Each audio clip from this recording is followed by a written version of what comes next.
Hey YouTube, and thank you for watching Junkworks. Well, the videos you're about to see, or the video you're about to see, is kind of the rear end part of my Montgomery Ward tractor, which I affectionately call Full Monty. These videos aren't getting a ton of views, so you know, I don't know how much more I'm going to be doing on it. I'll probably keep working on it on video. Gives me content, but regardless, this is going to be kind of parts and pieces that I've cut out, but I believe kind of need to be part of the story, so to speak. This one's going to be how I removed the axle out of the wheel. Now, I've cut it down quite a bit. It was much more difficult than it seemed, so just so you're aware, it definitely took me a while to get them out. And I did this video probably a couple years ago, if not more now, so who knows what the filming and my editing and or any of that's going to be like. I'm going to do some more editing on it, obviously, because I'm changing the beginning. So regardless, I figured it was part of the story. I should leave it in here. This also has some stuff on the snowplow towards the end, I believe. So hopefully you enjoy it. It's time to start looking at getting the rear end out of this tractor. So I think that is actually going to be on a different video.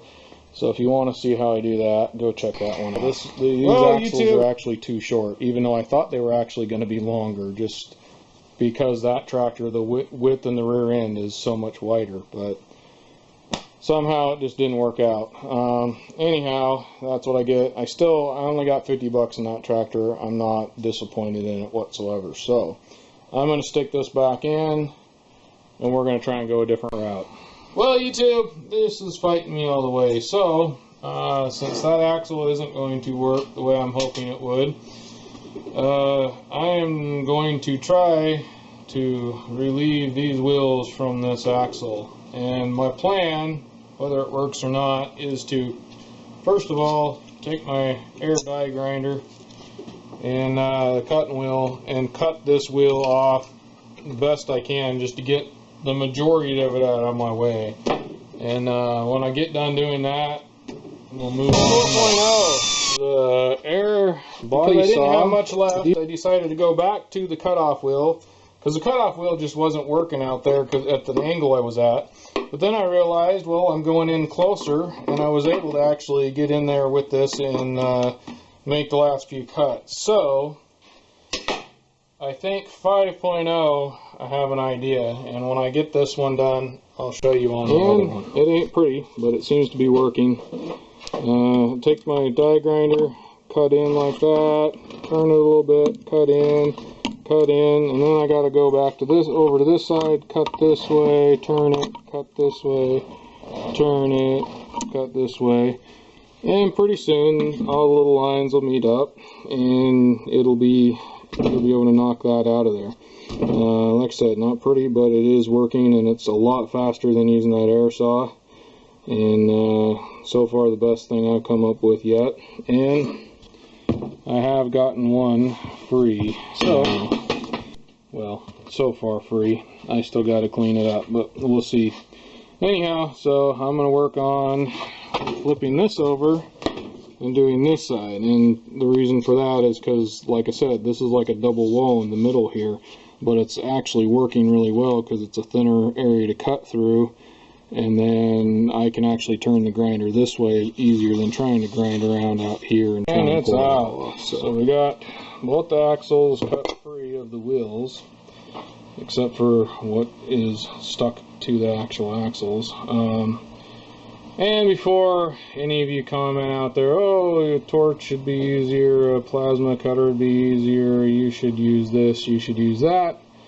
If I had this and that, plasma cutter and a torch, I wouldn't be doing this. And if you think I would be, you're dumber than you look.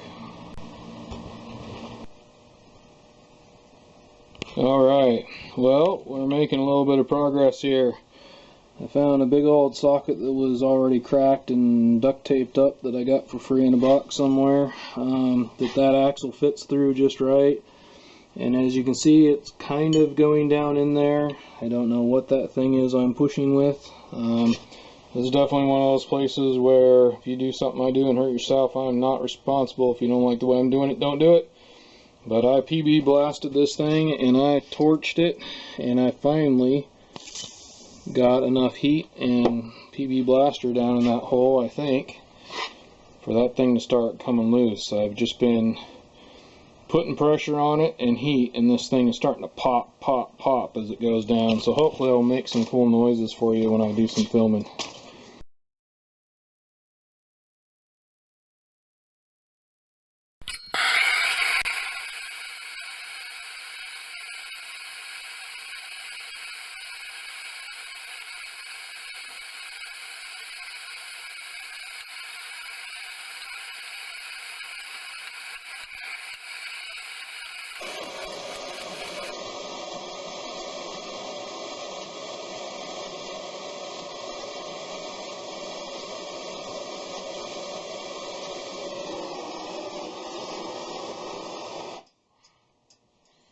Alright, well, I think we finally have this axle almost out of here.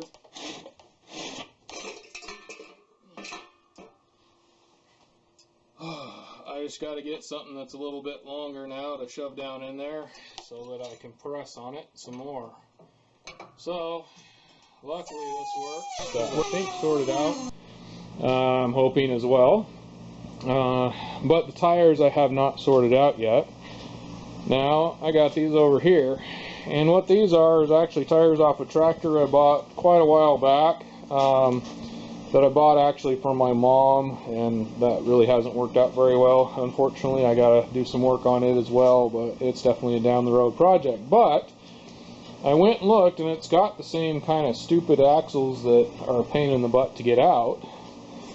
But I was able to get these ones off without, actually it wasn't horribly bad, a little bit of banging with a hammer, and then I'll show you the puller in a little bit that I used. And here's the puller I used. Now, I didn't do any video of it because I was in my mom's dark garage where a video probably wouldn't turn out right now. It was really cold that day and I didn't want to deal with things. But what I use is a steering wheel puller. I got these long bolts with nuts on the other side because I got these holes here that those bolts go down into, and then use your puller on it. Now, a couple things: make sure that you put the short side, if you're using the same kind of puller as me, over where the valve stem is, because this long side I had it backwards once and it didn't really fit on there very good after I got it tightened up. But anyways, that's the type of puller I use. This is one of those places where if you do something I do and you hurt yourself, I'm not responsible. If you don't like the way I'm doing it, don't do it. But I know that this puller probably is not technically made for this situation. Plus, I did have to, because this is too big to go down into the hole down there in the wheel, I did have to use a couple of sockets on the other end of this to push the axle the rest of the way through. Just little side. Well, as you can see, I got the plow back on the front of it. Like I said, I have another video on modifying this plow to fit on this tractor, so you can go check that out if you want to. It'll be in the same playlist. I'm going to have a playlist, so go check my playlist out. It's got all the different things I'm doing, and I will have a playlist on full Monty. It'll be the full Monty tractor or something to that effect. Anyhow, so I got this working again. As you can see, it now holds itself back up. Everything still turns and rotates. I need to do a little bit more grease into it. And what I had to do was actually, I went in and kind of greased a lot of the stuff I already had in here. There was something kind of similar to this in that kind of hooks to the arm right here. At the top of the arm, there's like something like this. It's a little bit longer and it's got a little bit different pins, but they're very similar to this. And so these ones are just a little fatter actually. So what I did is actually, this is off the bottom of this tractor because it's never going to mow again. I'm taking that completely off. It's going to go down the road. Anyhow, so I actually took one of these out of here. I actually had to grind it out because these are kind of like sealed or welded into here somehow. I don't know. Anyways, got one of these out of here and welded the one that was in the one on the tractor. Actually is supposed to be welded together. You could tell where it kind of broke loose because it just had kind of like a tack weld on it.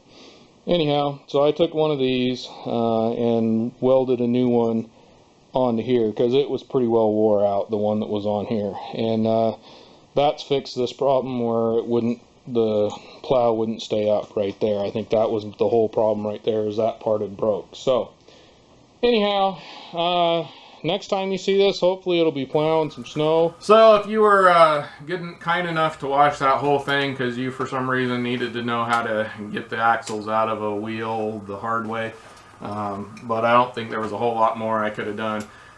First of all, some of you might tell me, oh, you ruined the wheel, and this, the wheel had already been ruined for me trying to press it out with the tire on it in the wheel.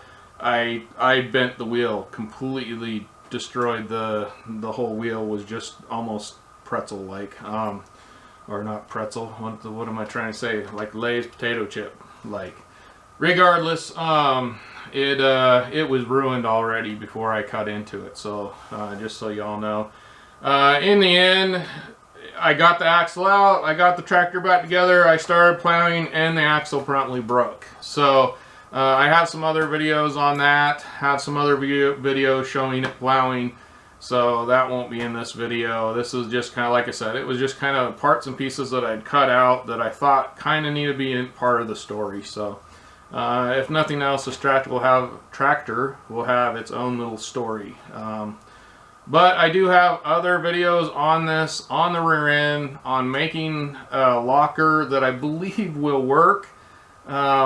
I just unfortunately keep finding weak points because of it, and things are breaking and not working, and I'm just having all kinds of issues. I do have one on rebuilding the transaxle in it, which if you do everything I do in that transaxle video, you'll have a nice new case with and just leave your gears in there and don't try and make it a locker like I did, and everything I think will work really good, because honestly the type of oil I use in it, I kind of made my own gear oil. I've made parts and pieces out of other things that I bought, and because you can't really find a lot of parts for this rear end.